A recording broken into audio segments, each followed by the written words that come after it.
Hello everyone and welcome. I'm Sarah Liz and today we are going to be making this adorable shaker bag using the interchangeable bag topper box. This die set has everything you need to make a bag in a variety of sizes, and then also the Easter bag topper add-on. This just came out and it comes with all these adorable bunny options and cover plate options for the front or the back of the bag.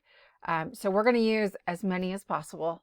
We're going to start by making our bag. This U-shaped piece is going to cut the front and back of our bag. And I'm going to run that through my die cut machine. I cut 2 of them. And you can see it doesn't cut all the way around.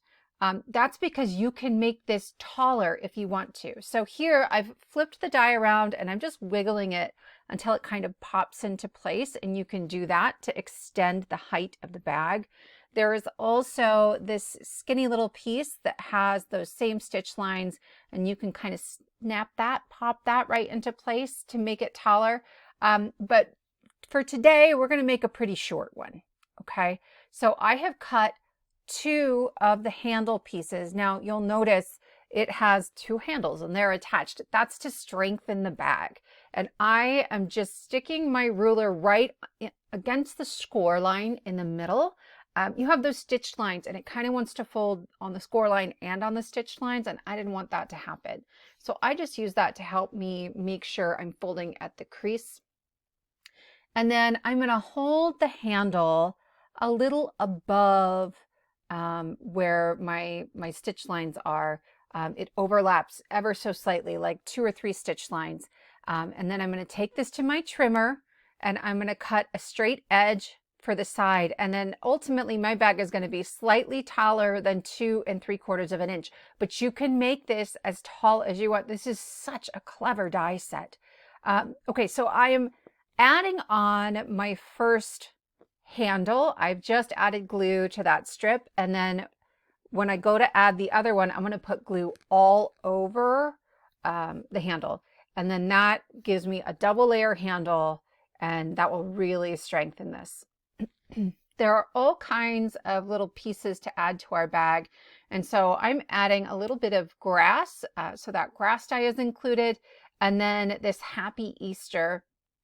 The Happy is this tiny little die. So I added glue and then I'm just sort of tapping that off on the back of my hand, but you could use a paper towel or something.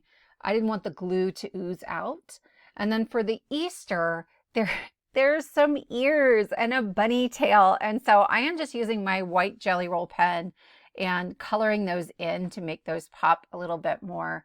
And then I will forget to do this on camera, but at the very, very end, off camera, I did add some stickles onto that too, just to give it a little sparkle. I'm putting this at a little bit of an angle so that I also have room to add a bunny.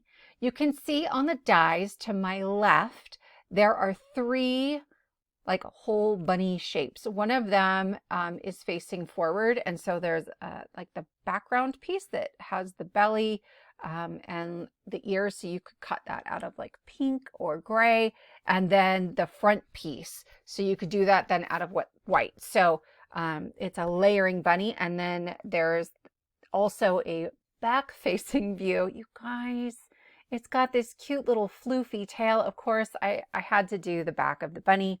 And I am going to just add his little bitty tail. And then I did go over that with an alcohol marker. It is the very lightest shade of gray that I have. It's almost not there, but there's all these score lines that like show you where the neck are and where the legs are. And so I just wanted to enhance those a little bit. So that is one side of our bag. Honestly, I love both sides. So I don't know if that's the front or the back. So this one's going to cut a little frame. It's got like a cloud border on the top and then 3 just sort of rectangular edges. And I've added some 1/8 of an inch score tape on the back. And I'm going to lay this flat onto some acetate. You could use recycled packaging. This is leftover from my early days of teaching when we still had overhead projectors in the classroom. And then I'm just going to use my scissors and trim around that. Certainly you could trim it ahead of time. This just seemed easier to me. And then I'm going to add another like little bit of grass onto this one. I wanted to trim off the acetate first because the grass hangs over very slightly on the left and on the right. And then up at the top, I have cut the cloudy border out of some white glitter cardstock. It's at the very bottom of my magnetic piece holding all my dies together. There's also a piece, like a little cover plate that cuts out a bunch of bunnies. This is just barely big enough. If you wanted to make a gift card holder, I would probably use a little tiny strips of cardstock to shim that a little bit around the edges because it's a tight fit, but it's so cute. We're gonna make our little piece with the acetate into a shaker. So I cut that bunny cover plate out of 4 different colors, and I have added about half of what I cut out into the middle along with some iridescent sequins, and then I added some 1/8 inch foam tape around the edges of this, and this is a shaker that is just stuffed full of goodies. There are 4 Easter eggs included in the set. 3 of them are going to be sort of the fronts, like decorator pieces for the eggs, and then 1 is just a whole egg. So I cut that back piece, the whole egg, out of some white glitter cardstock, and I am going to add this little one with the hearts in pink, and then this one, it's almost like there are little eggs on the egg. It's cute. So that one's out of blue, and then I have 1 more with a bunch of stars that I have cut out of yellow. I am using Nuvo Deluxe adhesive if I'm going to glue onto acetate, or if I am going to glue onto like a shimmer cardstock or something that's a little bit slick. That's my favorite glue for it. It's also really great for 3D projects. I'm going to add my eggs kind of in the corners. I don't want to cover up all that shaker goodness.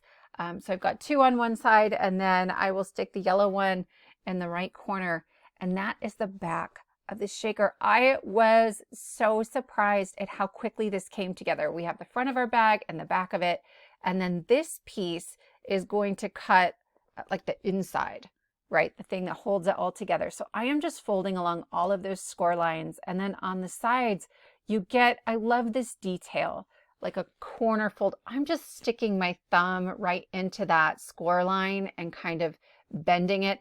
I don't need to burnish these with a bone folder. It's not a card. I don't need it to lay flat. I am lining up one of my bag fronts at the bottom. I'm using wet glue so I can wiggle this, but if you like double-sided tape, that's, go for it. Whatever is most comfortable for you. And then I am just going to make sure that that's centered on that piece, and then I will fold up the side flaps. And I want to make sure that I can't see them when I'm looking straight on. So mine go very slightly in on the sides.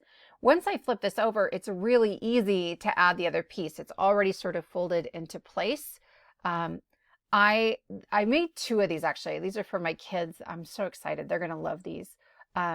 But the first time I kind of put the bag together and then made the shaker, and my shaker goodies were falling everywhere. So that's why I did it in this order. But this is it. This is our cute little bag. We've got our lovely shaker bits. It's pretty big. I wanted to see just how big. So I started sticking Ghirardelli squares in there, you guys. There are 10 Ghirardelli squares in this bag, and this is about as small as it gets. And these are the ones that have like stuff inside of them. So they're the bigger ones. I just love this. If you like it, leave us a comment, give it a thumbs up, consider subscribing. There are so many cute things coming, and we appreciate having you.